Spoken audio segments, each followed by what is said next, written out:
Hello learners, welcome to my channel solution. So আজকের ক্লাসে আলোচনা করব খুব গুরুত্বপূর্ণ একটা টপিক, সেটা হলো 5E মডেল। দেখো, এর আগে তোমাদের আমি কনস্ট্রাকটিভিজম করিয়ে দিয়েছি। কনস্ট্রাকটিভিজম অর্থাৎ কি নির্মিতিবাদ। যারা এখনো অবধি দেখোনি অবশ্যই কিন্তু দেখে নিও প্লেলিস্ট থেকে। আমি এই ক্লাসের মানে কনস্ট্রাকটিভিজম এই ক্লাসটা তোমাদের 5E মডেলের সাথে ডেসক্রিপশন বক্সে দিয়ে দেবো, যারা দেখতে চাও দেখে নিতে পারো। দেখো, 5E মডেল তোমাদের খুব ইম্পর্টেন্ট একটা টপিক, কেননা বিগত বছরের টেটে তোমাদের কিন্তু এখান থেকে প্রশ্ন এসে গেছে, তাই একেবারে কিন্তু নেগলেক্ট করা যাবে না। আর আমাকে একজন কমেন্ট করেছিলে যে ম্যাডাম 5E মডেল সম্পর্কে একটা ভিডিও দিন, তো তোমাদের রিকোয়েস্ট আমি রেখেছি। তো আজকে তোমাদের 5E মডেল সম্পর্কে আমি বিস্তারিত একটা আলোচনা করব। খুব সংক্ষিপ্ত আলোচনা হবে, যেহেতু খুব বেশি ডিটেলস নয়, এটা ছোট্ট একটা টপিক, বেশিক্ষণ লাগবে না তোমাদের, কিন্তু খুব ইম্পর্ট্যান্ট একটা টপিক।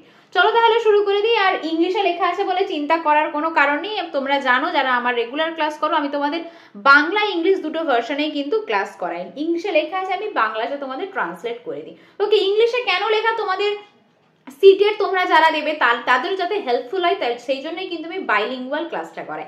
আর তোমাদের ভিডিওটা ভালো লাগলে লাইক শেয়ার সাবস্ক্রাইব করতে কিন্তু একেবারে ভুলবে না। চলো তাহলে শুরু করে দিই আমাদের 5E মডেল। দেখো, বেসিক্যালি এটা একটা গঠনমূলক মডেল, যেটা কি ক্লাসরুমে একটা ক্লাস কিভাবে সুসম্পন্ন হবে বা কোন পদ্ধতিতে বা কোন মেথড ইউজ করে আমরা ক্লাসটাকে খুব ভালোভাবে রেগুলেট করতে পারবো। বেসিক্যালি এটা একটা ইনস্ট্রাকশনাল মডেল, আমাদেরকে ইনস্ট্রাকশন দেয়, আমাদেরকে নির্দেশ দেয় যে আমরা কিভাবে একটা ক্লাসরুমকে ভালোভাবে পরিচালনা করতে পারবো। ঠিক আছে, আর কি এটার উদ্দেশ্য কি, বেসিক্যালি এই যে 5E মডেল কি জন্য তৈরি হয়েছে, ক্লাসরুমকে কিভাবে পরিচালনা করা হবে। দেখো, এখানে যেটা লেখা আছে যে অ্যাক্টিভ লার্নিং। তো এর উদ্দেশ্য কি, প্রথমেই কি না, একটা শিশু ক্লাসে সবসময় অ্যাক্টিভ থাকবে, সেজন্য কোনোভাবেই না প্যাসিভ থাকে, কোনোভাবেই যাতে না নিষ্ক্রিয় হয়ে পড়ে। তাই ক্লাসরুমটাকে এমনভাবে সাজাতে হবে যাতে শিশু কি হবে, সবসময় অ্যাক্টিভ পার্টিসিপেশন করে, সক্রিয়ভাবে সে অংশগ্রহণ করবে, এবং তার যে লার্নিংটা হবে, তার যে শিখনটা হবে, সেটা কিন্তু অ্যাক্টিভ লার্নিং হবে। এবং অ্যাক্টিভ পার্টিসিপেশন, অবশ্যই লার্নিং তো তখনই ভালো হবে যখন তার পার্টিসিপেশন, তার যে অংশগ্রহণটা, সেটা কি হবে, অ্যাক্টিভ হবে, খুব সক্রিয় হবে। এবং সে ক্লাসরুমে কি করবে, প্রবলেম সলভ করবে। তার যত সমস্যা থাকবে, টিচিং রিলেটেড যত সমস্যা, পড়ানোর ক্ষেত্রে, লার্নিং এর ক্ষেত্রে যত সমস্যা, সে কিন্তু এই ক্লাসরুমে সলভ করতে পারবে এই পদ্ধতির মাধ্যমে। আর কি এটা কোলাবোরেটিভ ওয়ার্ক, একটা সহযোগী শিখন বা একটা গ্রুপ লার্নিং বলতে পারি। গ্রুপ লার্নিংকেও কিন্তু ইনফ্লুয়েন্স করে বা জোর দেয় গ্রুপ লার্নিং এর উপরে। সো মোটামুটি ভাবে অবজেক্টিভটা আশা করি তোমাদের ক্লিয়ার হয়েছে। তাহলে কি বললাম, এর যে মুখ্য উদ্দেশ্য 5E মডেলের, সেটা কি, একটা শিশুকে সবসময় সক্রিয় রাখা, তার সক্রিয় পার্টিসিপেশন, সক্রিয় অংশগ্রহণের মাধ্যমে তার সক্রিয় শিখন হবে, সে সমস্ত রকমের প্রবলেম সলভ করতে পারবে এবং গ্রুপ ওয়ার্ক করতে পারবে বা কোলাবোরেটিভ ওয়ার্ক করতে পারবে।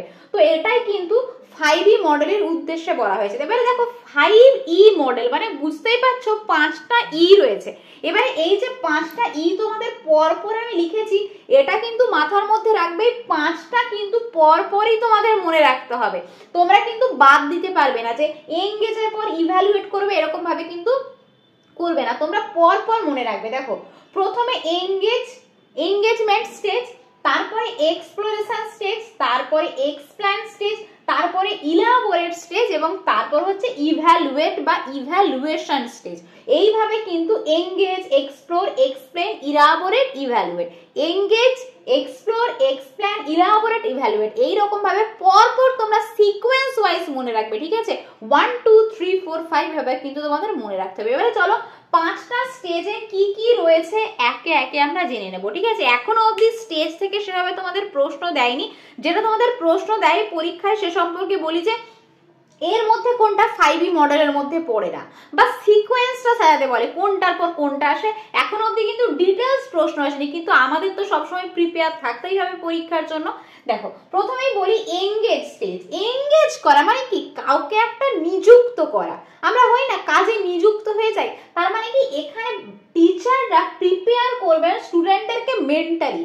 তারা ধরো বাইরের পরিবেশ থেকে ক্লাসরুমের মধ্যে আসছে, এখানে টিচার কি করবেন, তাকে মানসিক মানসিকভাবে প্রস্তুত করবেন কিভাবে না, যাতে তার যে বাইরের পরিবেশে কোনো হয়তো কোনোরকম কোনো ঘটনা ঘটেছে সেই সমস্ত কিছুকে বাদ দিয়ে যাতে সে ক্লাসরুমে মনোনিবেশ করতে পারে, সেইটার ওপর কিন্তু এখানে জোর দেওয়া হয়। আর কি connect previous and present knowledge, সে যে পূর্ব অভিজ্ঞতাটা শিখেছে বা তার যে পূর্ব অভিজ্ঞতা রয়েছে এবং তার সঙ্গে যুক্ত করে তার কিন্তু নতুন যে অভিজ্ঞতাটা শিক্ষক দেবেন সেটা কিন্তু যুক্ত করবেন। মানে শিক্ষণটা বেসিক্যালি হবে তার জানা থেকে অজানায়, তার সহজ থেকে জটিল প্রক্রিয়া, কনক্রিট টু অ্যাবস্ট্রাক্ট। ওকে, শিক্ষণটা কিন্তু এভাবে সম্পন্ন হবে। এটা কোথায় বলা হয়? এটা 5E মডেলে বলা হয়। তাহলে এঙ্গেজমেন্ট স্টেজে কি করবেন, একটা শিশুকে শিক্ষক তাকে মানসিকভাবে প্রস্তুত করবেন ক্লাসরুমের মানে এনভায়রনমেন্টটাকে বোঝার জন্য, ক্লাসরুমের শিক্ষণের জন্য, এবং তার সঙ্গে তার পূর্ব অভিজ্ঞতার সঙ্গে তার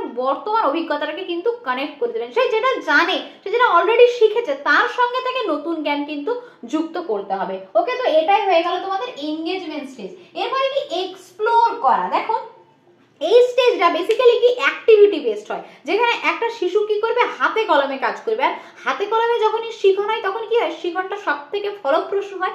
কি কি ধরনের অ্যাক্টিভিটি এখানে করবে চলো দেখে নি। তো প্রজেক্ট প্রিপারেশন করবে, সে বিভিন্ন ধরনের প্রজেক্ট তৈরি করবে। প্রজেক্ট হলে কি হবে, সে ডেটা কালেক্ট করবে সেখান থেকে, সেটা আমরা পরে স্টেজে যাব কিভাবে তারা ডেটা কালেক্ট করবে, কিভাবে মূল্যায়ন করবে, এটা পরে আসছি। তো বেসিক্যালি এখানে কি প্রজেক্টটাকে সে তৈরি করবে, ঠিক আছে। আর কি ল্যাবরেটরি ওয়ার্ক করবে, সে গবেষণা গৃহে বা বৈজ্ঞানিক গবেষণা করবে সেখান থেকে। এছাড়া কি কোলাবোরেটিভ ওয়ার্ক, মানে কি সহযোগী শিক্ষণ, যে প্রজেক্ট গুলো করবে, যে অ্যাক্টিভিটি গুলো করবে সেগুলো কিন্তু একত্রিত ভাবে করবে। ওকে, আর কি চ্যালেঞ্জিং ওয়ার্ক, তারা কিন্তু ঝুঁকিপূর্ণ কাজ করবে।